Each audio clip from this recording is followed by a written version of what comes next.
एक बार फिर से आप सभी का हमारे चैनल DKN गुरुजी में स्वागत है। इस वीडियो में हम सांख्यिकी में दक्षता अभ्यास 15 के सवाल हल करेंगे। आइए सवाल देखते हैं।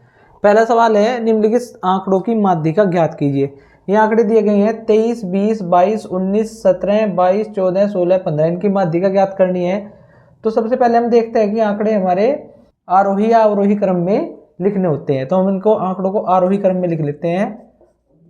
आंकड़ों का आरोही क्रम। तो इसमें सबसे छोटी संख्या क्या है? यहाँ पे सबसे छोटी संख्या है हमारी 14, उसके बाद 15, फिर 16, फिर 17, 17 के बाद 19, 19 के बाद 20, 20 के बाद 22 और फिर से 22, 2 बार 22 है, और फिर 23। आंकड़ों को गिन लेते हैं एक बार। 1 2 3 4 5 6 7 8 9। 1 2 3 4 5 6 7 8 9। ठीक है, अब ये आंकड़े हो गए। आंकड़ों की संख्या यानी पदों की संख्या कितनी है वो देख लेते हैं। पदों की संख्या n हमने देख लिया 9 है, और 9 क्या होता है? विषम होता है। विषम संख्या है 9। तो हमारी जो माध्यिका होगी, माध्यिका का सूत्र क्या होता है? जब पदों की संख्या विषम होती है तो n+1/2वां पद। ठीक है, और यहाँ पे n का मान है 9, यानी 9 + 1/2वां पद, और 9 + 1 यानी 10, 10/2। 10/2 कितना होता है? 5, पांचवा पद। तो ऊपर दिए गए आरोही क्रम में हम पांचवा पद देखेंगे। 1 2 3 4 5, यानी पांचवा पद हमारा 19 है। तो हमारा माध्यिका जो है 19 आ गई। यही हमारा आंसर है। ठीक है, इसी प्रकार से इसका सेकंड पार्ट है। आंकड़े दिए गए हैं 2 4 6 8 10 12 14 16 18, और ये आंकड़े आरोही क्रम में दिए गए हैं पहले ही। तो इसको आरोही क्रम में लिखने की जरूरत नहीं है। यहाँ पे हम देख लेते हैं कि पद कितने हैं, यानी पदों की संख्या कितनी है। पदों की संख्या 1 2 3 4 5 6 7 8 9। पदों की संख्या 9 है, और ये एक विषम संख्या है। ठीक है, तो यहाँ पे फिर वही सूत्र लगा देंगे ऊपर वाला ही। माध्यिका बराबर n+1/2वां पद, यानी 9 + 1/2वां पद। ठीक है, आप सूत्र लिख लीजिएगा। 9 + 1 यानी 10/2, 10/2 यानी पांचवा पद। और दिए गए आंकड़ों में पांचवा पद क्या है? यहाँ पे देखते हैं हम 1 2 3 4 5, यानी 10। तो हमारा आंसर आ गया 10। 10 माध्यिका है इन आंकड़ों की। इसी प्रकार से इसका थर्ड पार्ट है। ये आंकड़े दिए गए हैं और आरोही क्रम में दिए गए हैं पहले ही। 1 2 3 4 5 6 7 8 9 10, यानी 10 पद हैं। यहाँ पे n हमारा हो गया 10, और 10 कैसी संख्या है? 10 सम संख्या है। और सम संख्या का जब हम माध्यिका निकालते हैं तो उसके लिए सूत्र क्या होता है? माध्यिका बराबर n/2वां पद प्लस n/2 + 1 वां पद, और उसके बटे 2। ठीक है, अब देखिए n का मान 10 है, यानी यहाँ पे 10/2वां पद प्लस 10/2 + 1 वां पद, और पूरे के बटे 2, यानी 10/2 5 हो गया, पांचवा पद, और प्लस 5 + 1 यानी 6वां पद, और पूरे के बटे 2। अब यहाँ पे पांचवा और 6वां पद देखते हैं हम। देखिए 1 2 3 4 5, यानी ये पांचवा पद है, ये 6वां पद है। तो 5 + 6/2, 5 + 6/2, 5 और 6 11/2, यानी 5.5। ये माध्यिका हो जाएगी हमारी। ठीक है, ये आंसर है। सवाल नंबर 2 है, निम्नलिखित सारणी से माध्यिका ज्ञात कीजिए। ये पद दिए गए हैं सारणी में और बारंबारता। पद 4 की बारंबारता 5 है, 7 की बारंबारता 8, और 10 की बारंबारता 10, और 12 की बारंबारता 1। इसके लिए हम क्या करते हैं? एक सारणी बनाते हैं, एक टेबल बना लेते हैं यहाँ पे। ठीक है, और इसमें हम 3 कॉलम बनाते हैं, पद, बारंबारता और संचय बारंबारता। यहाँ पे पद लिखते हैं पद 4 और इसकी बारंबारता 5, पद 7 बारंबारता 8, और पद 10 और उसकी बारंबारता 10, और पद 12 बारंबारता 1।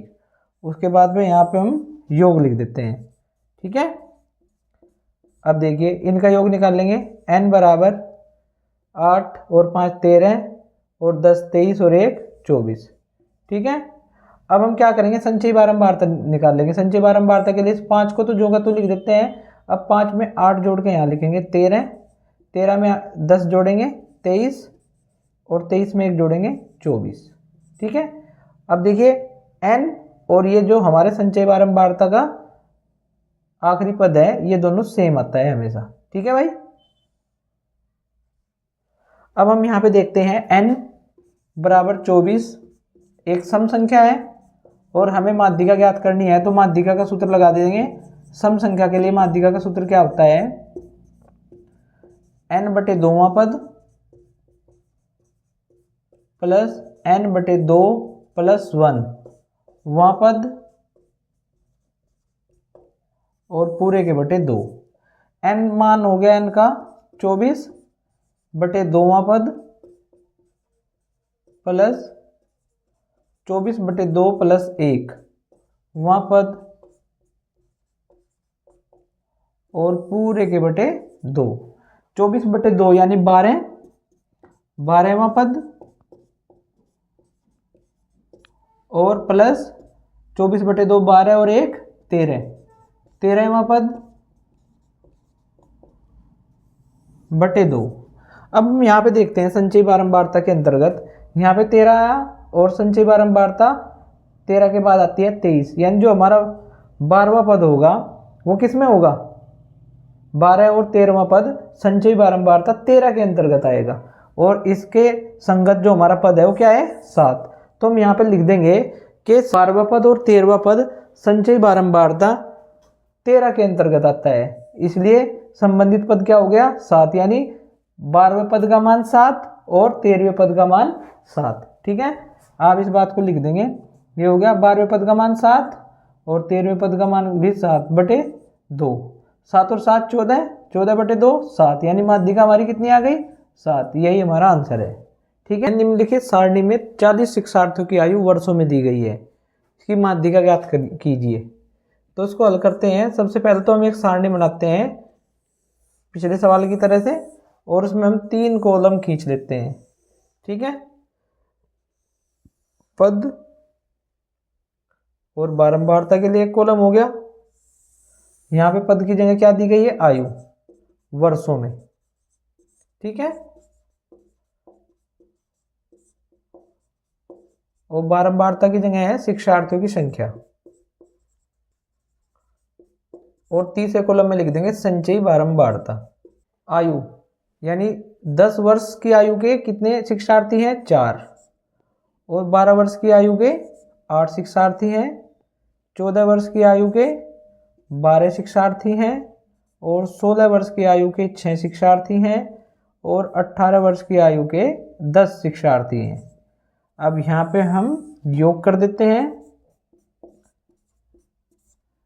n बराबर देखिए 40 आएगा, 40 बताया हुआ है। चलिए संचयी बारंबारता 4 को जो का तो लिख दिया, 4 में 8 जोड़ेंगे 12, 12 में 12 जोड़ दिया 24, और 24 में 6 जोड़ेंगे 30, और 30 में 10 जोड़ दिया 40। अब यहाँ पे n बराबर 40 यानी सम संख्या है, तो माध्यिका निकालने के लिए हम सम संख्या वाला सूत्र लगा देंगे। माध्यिका बराबर n बटे 2वां पद प्लस n बटे 2 प्लस 1वां पद और पूरे के बटे 2। n की जगह मान रख देते हैं 40 बटे 2वां पद प्लस 40 बटे 2 प्लस 1वां पद और पूरे के बटे 2। अब 40 बटे 2 यानी 20वां पद, और 20 प्लस 1 यानी 21वां पद और पूरे के बटे 2। अब यहाँ पे देखते हैं 20वां और 21वां पद कौन सी संचयी बारंबारता के अंतर्गत आता है। यहाँ पे देखिए 12 के बाद संचयी बारंबारता 24, यानी जो हमारा 20वां और 21वां पद होगा वो संचयी बारंबारता 24 के अंतर्गत आएगा, जिसके संगत पद है हमारा 14, यानी 20वें पद का मान 14 होगा और 21वें पद का मान भी 14 होगा। इसको आप लिख सकते हैं, क्योंकि 20वां और 21वां पद संचयी बारंबारता 24 के अंतर्गत आते हैं, इसलिए 20वें पद का मान बराबर 14 और 21वें पद का मान बराबर 14। तो यहाँ से जब हम माध्यिका निकालेंगे भाई, ये आ जाएगी हमारी 20वें पद का मान 14 प्लस 21वें पद का मान बटे 2। 14 और 14 28, 28 को 2 से भाग करेंगे 14। ये हमारी माध्यिका है, यही आंसर है। ठीक है। सवाल नंबर 4 है, निम्नलिखित आंकड़ों का बहुलक ज्ञात कीजिए। तो इसमें फर्स्ट पार्ट है, सबसे पहले तो हम बात करते हैं बहुलक क्या होता है। बहुलक होता है जो दिए गए आंकड़ों में जो पद सबसे ज़्यादा बार आता है, यानी जिसकी आवर्ती सबसे ज़्यादा बार होती है, वही दिए गए आंकड़ों का बहुलक होता है। तो यहाँ पे देखते हैं हम 1 3 5 5 5, ठीक है, 5 3 बार आया है, 4 6, तो यहाँ पे सबसे ज़्यादा बार कौन सा पद आया है, 5, तो इन आंकड़ों का बहुलक हो गया 5, यही हमारा आंसर है। इसी प्रकार से इन आंकड़ों को देखते हैं, 2 4 6 3 4 3 4 4 7 2, यानी हम देखते हैं यहाँ पे 4 1 2 3 4 4 बार आया है, सबसे ज़्यादा बार आया है, तो यही हमारा बहुलक हो जाएगा, ये आंसर है। इसी प्रकार से देखते हैं 5 7 9 8 7 9 7 7 3 5 2, यहाँ पे हम देख रहे हैं कि 7 की आवर्ती सबसे ज़्यादा बार हुई है, यानी 7 की बारंबारता सबसे ज़्यादा है। 2 3 4, ये 4 बार आया है, तो 7 ही हमारे दिए गए आंकड़ों का बहुलक है, ये आंसर है। सवाल नंबर 5 है, विश्व हाथ धुलाई दिवस पर आयोजित प्रतियोगिता में विद्यालयों के बच्चों द्वारा साबुन से हाथ धोने में लगा समय सेकंड में निम्नलिखित दिया गया है। ये जो आंकड़े दिए गए हैं, ये विद्यालय के बच्चों द्वारा साबुन से हाथ धोने में लगे सेकंड के आंकड़े हैं। ठीक है, तो आंकड़ों का बहुलक हमें ज्ञात करना है। हम देखते हैं यहाँ पर 20 25 20 17 15 13 17 19 20 21 25 20 15 23, इन दिए गए आंकड़ों में सबसे ज़्यादा बार किस पद की आवर्ती हो रही है। तो यहाँ पे देखने से हमें पता लगता है 20 1 बार, 2 बार, 3 बार, 4 बार, सबसे ज़्यादा बार 20 आया है अभी तक। 17 को देखते हैं, 1 2, ये 2 ही बार है। ठीक है, तो सबसे ज़्यादा बार क्या आया है, 20, तो दिए गए आंकड़ों का जो बहुलक होगा वो होगा 20, और 20 क्या दिया गया है, मात्रक क्या है 20 का, सेकंड, तो हम कह देंगे 20 सेकंड इन दिए गए आंकड़ों का बहुलक है, यही हमारा आंसर है। ठीक, सवाल नंबर 6 है, नीचे दिए गए आयत चित्रों में 60 शिक्षार्थियों के प्राप्तांकों का विवरण दर्शाया गया है। आयत चित्रों को देखकर निम्नलिखित प्रश्नों के उत्तर दीजिए। तो हमें एक आयत चित्र दिया गया है, जिसमें यहाँ पे देखिए x अक्ष पर प्राप्तांक दिए गए हैं और y अक्ष पर बारंबारता, यानी कितने शिक्षार्थी हैं। तो यहाँ पे हम देखते हैं 0 से 10 प्राप्तांक, यानी 0 से 10 अंक प्राप्त करने वाले शिक्षार्थियों की संख्या 1 दी गई है, क्योंकि ये 0 से 2 के बीच में है ना, यहाँ पे 1 हो गया ये। और ऐसे ही 10 से 20 अंक प्राप्त करने वाले शिक्षार्थियों की संख्या है, देखिए यहाँ पे कितना होगा, 2 और 4 के बीच में 3। ऐसे ही यहाँ पे 30 से 40 अंक प्राप्त करने वाले या 20 से 30 अंक प्राप्त करने वाले 6 शिक्षार्थी हैं, 30 से 40 अंक प्राप्त करने वाले 8, और 40 से 50 अंक प्राप्त करने वाले 14 शिक्षार्थी हैं, 50 से 60 अंक प्राप्त करने वाले 12, और 60 से 70 8 शिक्षार्थी, 70 से 80 4 शिक्षार्थी, 80 से 90 2 शिक्षार्थी, और 90 से 100 1 शिक्षार्थी है। तो हम ये प्रश्न दिए हुए हैं, इनके हमें उत्तर देने हैं। सबसे पहला प्रश्न है, वर्ग विस्तार कितना है। तो हम यहाँ पे वर्ग विस्तार देखते हैं, देखिए 0 से 10, 10 से 20, 20 से 30, यानी 10 10 का वर्ग विस्तार है। ठीक है, ठीक है, 10 10 का वर्ग विस्तार है, या आप कह सकते हैं वर्ग विस्तार कितना है, 10। ठीक है, कितने शिक्षार्थी ने 40 से कम अंक प्राप्त किए। यहाँ पे देखते हैं हम, 40 से कम अंक प्राप्त करने वाले क्या होंगे, 40 से कम अंक प्राप्त करने वाले शिक्षार्थी होंगे 0 से 10, 10 से 20, 20 से 30 और 30 से 40 तक। अब हम यहाँ पे देख लेते हैं, 0 से 10 हमारा 1 शिक्षार्थी है, फिर 10 से 20 हमारे 3 शिक्षार्थी हैं, और 20 से 30 हमारे 6 शिक्षार्थी हैं, और 30 से 40 हमारे 8 शिक्षार्थी हैं। इनको भी जोड़ दिया हमने, 6 + 8 कितने हो गए, 8 6 14, 3 17 और 1 18, यानी 18 शिक्षार्थी ऐसे हैं जिन्होंने 40 से कम अंक प्राप्त किए हैं। इसी प्रकार से 50 से 60 के मध्य प्राप्तांक, कितने शिक्षार्थियों के हैं यहाँ देखते हैं। 50 से 60 वाला जो वर्ग है उसको देख लेते हैं। ये कितने शिक्षार्थी हैं 12। तो 50 से 60 के मध्य अंक प्राप्त करने वाले 12 शिक्षार्थी हैं, हमारा आंसर आ गया। 50 से अधिक अंक प्राप्त करने वाले शिक्षार्थी, अब 50 से अधिक के लिए हम क्या करेंगे, 50 से 60, 60 से 70, 70 से 80, 80 से 90 और 90 से 100 के शिक्षार्थियों की संख्या को देख लेंगे। 50 से 60 में हमारे 12 शिक्षार्थी हैं और प्लस 60 से 70 में हमारे 8 प्लस 70 से 80 में हमारे 4 और 80 से 90 में 2 और 90 से 100 में 1। तो इनको जोड़ लेते हैं, कितने आ गए ये 12 और 8 20, 4 24, 2 26 और 1 27, यानी 27 शिक्षार्थी ऐसे हैं जिनके 50 से अधिक अंक हैं। इसी प्रकार से 10 से अधिक तथा 30 से कम अंक प्राप्त करने वाले शिक्षार्थी, 10 से अधिक यानी 10 से अधिक किस में आएंगे, 10 से 20 में, और 20 से 30 वालों को गिन लेंगे। 10 से 20 में हमारे 3 शिक्षार्थी और 20 से 30 में 6, 3 और 6 9। तो ये हमारा आंसर आ गया। ठीक है। सवाल नंबर 7 दिया गया है, किसी कक्षा के 30 शिक्षार्थियों ने गणित में निम्नलिखित अंक प्राप्त किए। ये आंकड़े दिए गए हैं भाई, 30 शिक्षार्थियों द्वारा गणित में प्राप्त किए गए अंक। इनका हमें 5 के वर्ग अंतराल में आंकड़ों की बारंबारता सारणी बनानी है और पहला वर्ग 20 से प्रारंभ करना है। ये सवाल में कहा गया है। एक सारणी बनाएंगे इसे। ठीक है, वर्ग अंतराल और यहां पे लिख देंगे टैली चिन्ह और बारंबारता। ठीक है, और क्योंकि हमें पहला वर्ग 20 से शुरू करना है और 5-5 का वर्ग अंतराल लेना है, तो पहला वर्ग हो गया हमारा 20 से 25। अब सबसे पहले हम सबसे छोटी और सबसे बड़ी संख्या देख लेते हैं। सबसे छोटी संख्या तो चलिए हमने 20 से शुरू कर दिया, इसको देखने की जरूरत नहीं। सबसे बड़ी संख्या देखते हैं इसमें कौन सी है।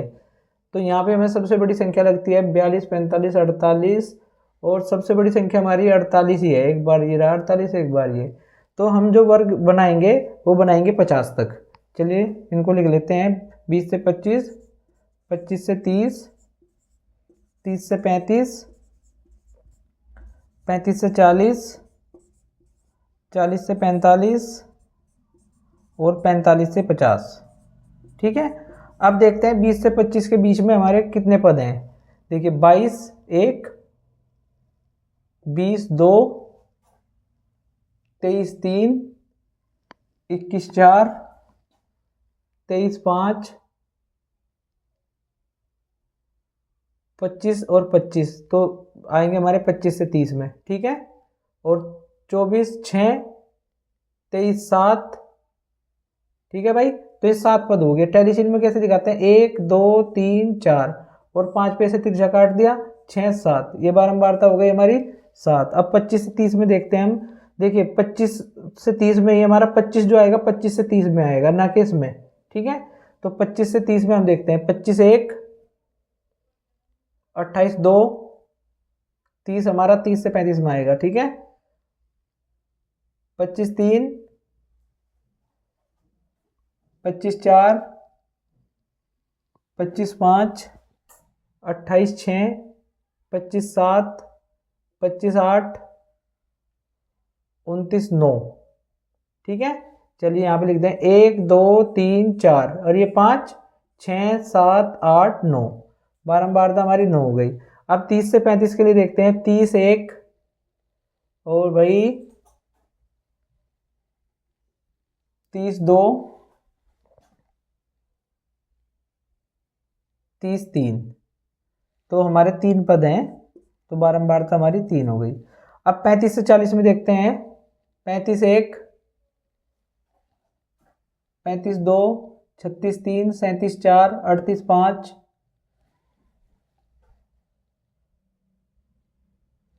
5 1 2 3 4 5। ये लिख दिया हमने यहाँ पे 5। 40 से 45 में 42 1, 41 2, 42 3,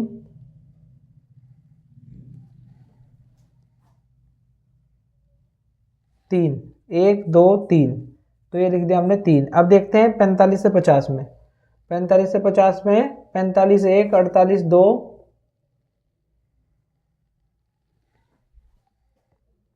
48 3, 1 2 3, ये हो गया 3। अब इनको जोड़ के देखते हैं, ये हमारे 30 आने चाहिए। 7 और 9 16 और 3 19, 19 और 5 24 और 3 27 और 3 30, यानी ये हमारी बारंबारता सारणी बिल्कुल सही है। ये हमारा आंसर है। ठीक है। सवाल नंबर 8 है, किसी कारखाने में काम करने वाले कर्मचारियों के प्रतिदिन के वेतन को आयत चित्र के माध्यम से दिखाया गया है। आयत चित्र के आधार पर हमें निम्नलिखित प्रश्नों के उत्तर देने हैं। ठीक है। तो यहाँ पे हम देखते हैं कि एक्स अक्ष पर दिखाया गया है वेतन और वाई अक्ष पर कर्मचारियों की संख्या। ठीक है। तो हम सवालों के उत्तर देखते हैं। 70 से 80 के मध्य वेतन पाने वाले कर्मचारी कितने हैं। अब देखते हैं यहाँ पे 70 से 80 का वर्ग ये रहा और 70 से 80 के मध्य कर्मचारियों की संख्या कितनी है, 8। तो यहाँ पे हम लिख देंगे 8 कर्मचारी, ये हमारा आंसर है। इसी प्रकार से दूसरा सवाल है, रुपए 90 या उससे अधिक तथा 120 से कम वेतन पाने वाले कर्मचारी। तो 90 या उससे अधिक, तो यहाँ से शुरू होंगे ना, 90 से 100 में 90 या उससे अधिक, क्योंकि 90 से 100 में 90 भी आएगा और उससे अधिक भी। तो और कहाँ तक देखना है हमें, 120 से कम तक। 120 से कम का मतलब हो गया 110 से लेके 120 तक का। तो यहाँ पे 90 से 100 तक देखते हैं कितने हैं कर्मचारी, 20, और 100 से 110 तक भी 20 कर्मचारी है। ठीक है। तो 20 और 20 40, और 110 से 120 तक 8, तो 40 और 8 48, यानी 48 कर्मचारी ऐसे हैं जो 90 या उससे अधिक और तथा 120 से कम वेतन पाते हैं। उसके बाद कितने कर्मचारी प्रतिदिन रुपए 100 से कम वेतन पाते हैं। तो 100 से कम वेतन पाने के लिए हम कहाँ तक देखेंगे, 90 से 100 तक, यानी इधर से लेके यहाँ से 90 से 100 तक देखेंगे। से 80 तक 8 कर्मचारी, 80 से 90 तक हमारे 16, 16 और 8 24, और फिर 90 से 100 तक हमारे 20 कर्मचारी हैं। तो 24 और 20 कितने हो गए, 44। तो 44 कर्मचारी हमारे ऐसे हैं जो 100 से कम वेतन पाते हैं। कितने कर्मचारी प्रतिदिन 80 या उससे अधिक वेतन पाते हैं। 80 या उससे अधिक वेतन पाने वाले कर्मचारी, यानी 80 से 90, यानी यहाँ से स्टार्ट करके यहाँ तक पहुँचेंगे हम। देखिए 80 से 90 तक हमारे कितने हैं, 16, इनको जोड़ लेते हैं 16। फिर 90 से 100 20, फिर 100 से 110 20, ठीक है, और फिर 110 से 120 8, और 120 से 130 हमारे हैं 12, और 130 से 140 4, यानी 12 4 16। इनको जोड़ लेते हैं हम, कितने हो गए, 16 12 36 और 20 56, 56 और 8 कितने हो गए, 56 और 8 64, 64 और 16 80, यानी 80 कर्मचारी हैं हमारे जो 80 रुपये या उससे अधिक के वेतन पाते हैं। प्रतिदिन सबसे अधिक वेतन पाने वाले, तो सबसे अधिक वेतन पाने वाले यानी 130 से 140 रुपये वेतन पाने वाले जो कर्मचारी हैं हमारे, वो कितने हैं, 4। तो यहाँ पे हम लिख देंगे 4, ये हमारा आंसर है। ठीक है। सवाल नंबर 9 दिया गया है, 50 परिवारों के सर्वेक्षण करने पर प्रत्येक परिवार के पास रहने के कमरों के निम्नांकित आंकड़े प्राप्त हुए। तो इन आंकड़ों का हमें बहुलक ज्ञात करना है। तो बहुलक के लिए देखिए, सबसे पहले तो कमरों की संख्या, यानी 1 कमरे वाले 12 परिवार हैं, 2 कमरे वाले 24 परिवार, और 3 कमरे वाले 8 परिवार, 4 कमरे वाले 6 परिवार। तो हम जानते हैं बहुलक क्या होता है, जिसकी बारंबारता सबसे अधिक होती है। तो सबसे अधिक बारंबारता यहाँ पे किसकी है, 2 की, और बारंबारता 24, यानी सबसे अधिक परिवार ऐसे हैं जिनके पास 2 कमरे हैं। तो बहुलक क्या हो गया हमारा, 2, ये हमारा आंसर है। ठीक है। अब हम देखते हैं, ये हमारे पास प्राप्तांक और बारंबारता दी गई है, हमें इन आंकड़ों की क्या करनी, माध्यिका ज्ञात करनी है। तो माध्यिका के लिए हम क्या करेंगे, एक सारणी बना लेंगे पहले, और उसमें 3 कॉलम बनाएंगे। ठीक है। प्राप्तांक, बारंबारता और संचयी बारंबारता। ठीक है। अब उसमें क्या करते हैं, प्राप्तांक लिख लेते हैं 33, बारंबारता 2, 34, बारंबारता 3, 35, बारंबारता 4, और 36, बारंबारता 5, और 37, बारंबारता 1। यहाँ पे योग निकाल देंगे, योग n बराबर 2 और 3 5 और 4 9 और 5 14 और 1 15। यहाँ पे संचय बारंबारता लिखते हैं। संचय बारंबारता के लिए क्या करते हैं, 2 को तो जोगा तो लिखते हैं, फिर 2 में 3 जोड़ेंगे 5, 5 में 4 जोड़ दिया 9, 9 में 5 जोड़ दिया 14 और 14 में 1 जोड़ दिया 15। ठीक है, अब हमें माध्यिका ज्ञात करनी है। तो यहाँ पे देखते हैं पदों की संख्या n एक विषम संख्या है 15, तो माध्यिका हमारी हो जाएगी, माध्यिका का सूत्र होता है विषम संख्या होने पर पदों की संख्या विषम हो तो n+1/2वां पद, और n का मान है 15 यानी 15 + 1/2वां पद। 15 और 1 16, 16 को 2 से भाग करेंगे तो 8 आ जाएगा यानी 8वां पद। अब हम यहाँ पे संचयी बारंबारता देखते हैं। 8वां पद हमारा संचयी बारंबारता 19 के अंतर्गत आएगा, जिसके संगत पद क्या है 35। तो जो 8वां पद है उसका मान क्या होगा 35, और यही हमारा आंसर है। हम यहाँ पे लिख भी सकते हैं क्योंकि 8वां पद संचयी, यहाँ पे लिख देता हूँ, क्योंकि 8वां पद संचयी बारंबारता 9 के अंतर्गत आता है, तो हमारा आंसर हो जाएगा 35। यही हमारी माध्यिका है। सवाल नंबर 11 है, निम्नलिखित बारंबारता बंटन का बहुलक ज्ञात कीजिए। तो हम देखते हैं पद दिए गए हैं बारंबारता। पद 21 की बारंबारता 2 है, 22 की 3, 23 की 5, 24 की 1 और 25 की 2। यहाँ पे सबसे अधिक बारंबारता जिस पद की होगी वही हमारा बहुलक होगा। सबसे अधिक बारंबारता 5 है और किस पद की है 23 की, बहुलक हो गया 23। ये हमारा आंसर है।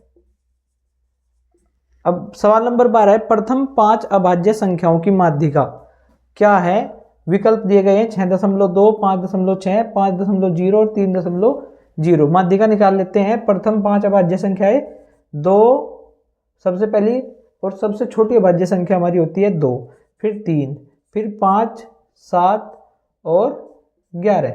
ठीक है, अब इनकी माध्यिका ज्ञात करनी है। माध्यिका ज्ञात करने के लिए हम क्या करते हैं, इन पदों की संख्या देखते हैं। पद n बराबर कितने 5 है ना, तो पदों की संख्या 5 हमारी है विषम, और विषम के लिए हम क्या करेंगे, माध्यिका हमारी हो जाएगी n+1/2वां पद, और n का मान कितना है 5 यानी 5 + 1/2वां पद। 5 + 1 6, 6/2 यानी 3वां पद। तो 3वां पद हम देख लेते हैं। 3वां पद क्या है हमारा 1 2 3, 3वां पद हमारा 5 है, तो विकल्प गए 5.0 हमारा आंसर है। ठीक है, अब यहाँ समाप्त। वीडियो देखने के लिए आप सभी का धन्यवाद।